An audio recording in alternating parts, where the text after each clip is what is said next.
Andito na yung pinakamadaling jigsaw puzzles. These are called Hanayama jigsaw puzzles.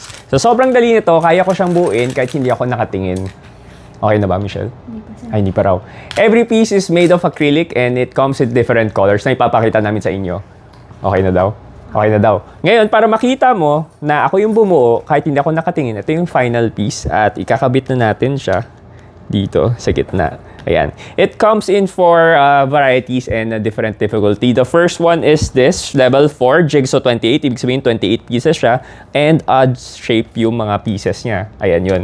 No, next one is the Jigsaw 16, a level 6 out of 6 difficulty.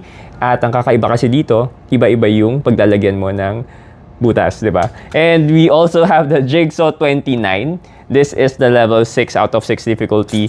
And every piece is made of acrylic. At 5 yung corner pieces mo. Ayan.